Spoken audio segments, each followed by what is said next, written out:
And if you'd like to check out my children's sermon, there's more wisdom from Mr. Potato Head, and it's posted on our Facebook page.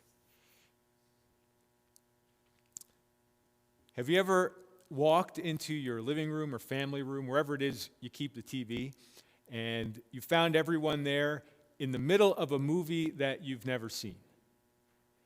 And you might ask them, what is it about? And they might say, shh, be quiet. Or they might give you a brief summary. So then if you sit down to watch, maybe the movie kind of makes sense, but because you've missed so much, the full emotional impact doesn't really hit you because you don't know all the details.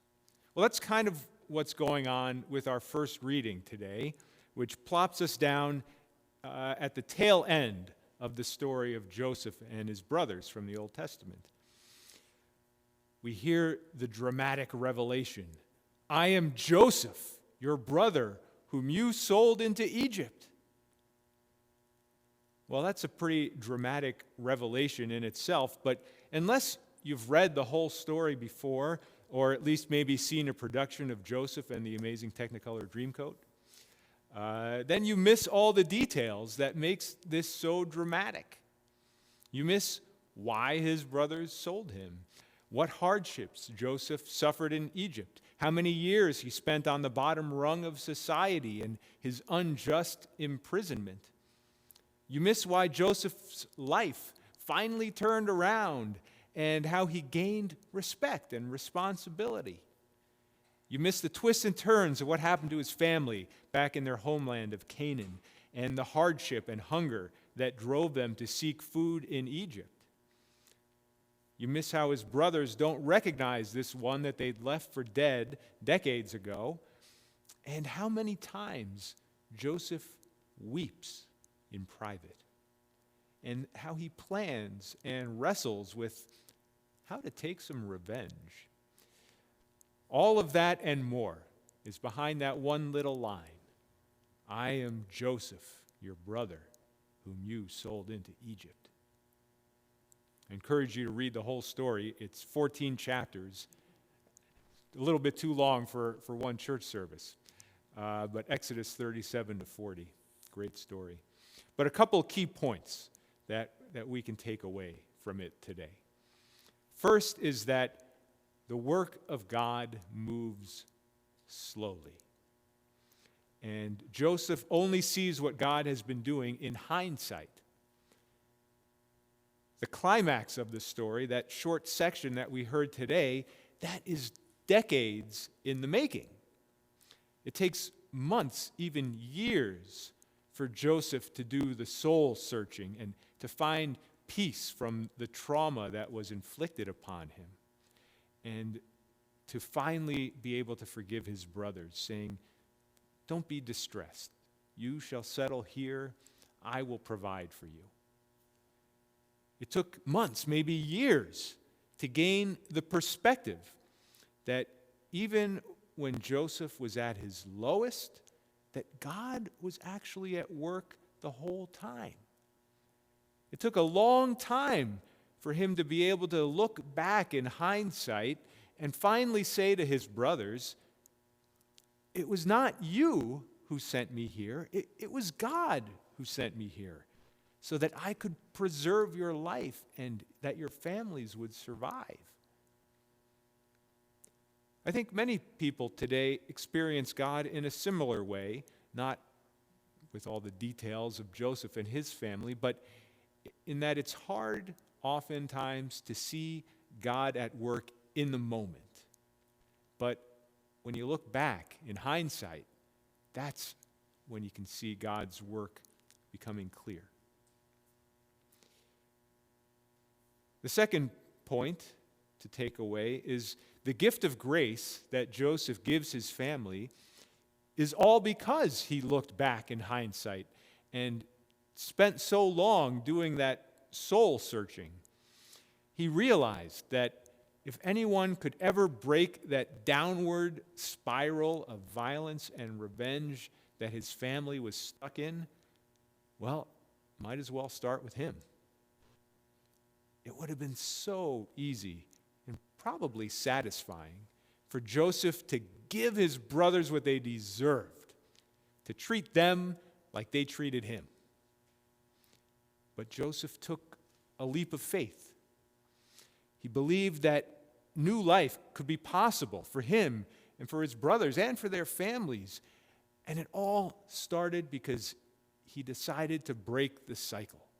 Someone's got to break the cycle. He allowed them to resettle in Egypt, to not starve to death. And they survived. And of course, many centuries later, one of their descendants would become Jesus himself. We know in hindsight that what Joseph began, Jesus fulfilled.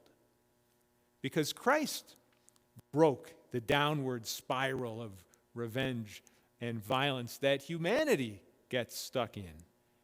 And he broke the cycle for all eternity by willingly descending to the bottom himself when he went to the cross. From the cross, Jesus looked at all the sin and death and violence and revenge in the world, and he said, "It stops with me. Lay it all on me. I have come to forgive." And his Father in heaven raised Christ from the tomb to put the exclamation point on it, to say, yes, it's true. He does forgive you. So turn to him, be honest about your failures, and live differently. By following the way of Christ, we can be his partners. We can be vessels for God to bring that forgiveness and new life into the world. From the cross, Jesus broke the downward spiral by looking at the true humanity in everyone, even in his enemies. From the cross, Jesus fulfilled the challenging things that he taught in the Sermon on the Plain, like love your enemies, do good to those who hate you, bless those who curse you, pray for those who abuse you. If anyone strikes your cheek, offer the other also. Lend, expecting nothing in return. Do to others as you would have them do to you. Now, Jesus is not saying you should let people walk all over you. Jesus is not saying if someone abuses you, you should not do anything about that. He is saying that even at those times when you're being treated unjustly, by looking to God for help, you can take action to decide how you're going to respond, how you can reclaim your full God-given humanity. He's saying you can choose action that will restore your life and might lead others to find new life too. And he's saying that like Joseph, and even like Jesus himself, you can get out of the business of pitting people against each other in that downward spiral, and instead you can open your heart to be a vessel that God uses to bring healing. Well, this kind of teaching worked on a grand scale in a person like Mahatma Gandhi, who put into practice many of the teachings of Jesus that we hear in our gospel today.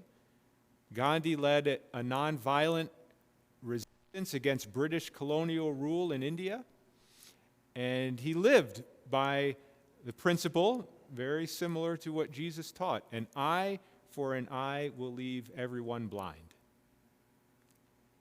He knew he had to help the people break free from the downward spiral of violence. And because of it, India became the world's largest democracy, 1947. In our own time, we witnessed the ministry of Archbishop Desmond Tutu. He just died December 26, 2021. In the aftermath of apartheid, that brutal system of racial segregation and discrimination in South Africa, Bishop Tutu led the Truth and Reconciliation Commission. This was another way of putting into practice the way Jesus taught in the Sermon on the Plain. And the goal in South Africa was to let the people who suffered the human rights violations to tell their experience in public, while also allowing the perpetrators of the oppression to give full disclosure of what they'd done and then to ask for amnesty. The commission also gave ordinary people a chance to express their remorse for things that had happened. And this way, the whole country could break that downward spiral together and move on from the past and move into the future together. Bishop Tutu actually spoke to the youth of our ELCA 22 years ago. This was at a big youth gathering in St. Louis. And he told them this. He said, "I come from South Africa, a country consumed with the most awful violence. Victims there told the truth about the atrocities in South Africa. The world watched and listened to stories of people in oppression, and the world wept as they wept. A miracle unfolded before our eyes. South Africa moved from oppression to freedom, from injustice to democracy. We were prayed for, and look at us now, we're free. Our victory is your victory. On behalf of millions, thank you, thank you, thank you. There is no future without forgiveness and reconciliation. If there's no forgiveness, then that relationship is doomed. But God says, hey, I have no one else but you to be my partner, to help bring forgiveness in a world torn apart. God says, I love you, I love you, I love you. You are special, and I love you. Everything else is a response to my love. My love is one that will not change."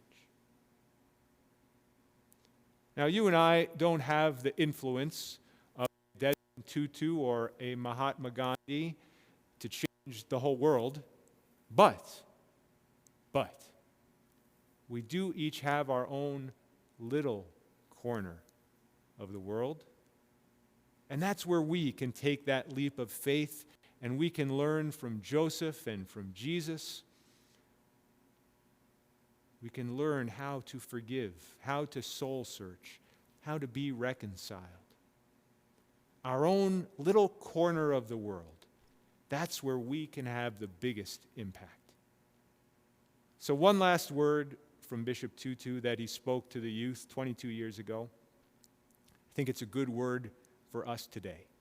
He said, "Go from here knowing that you are God's partner." Amen.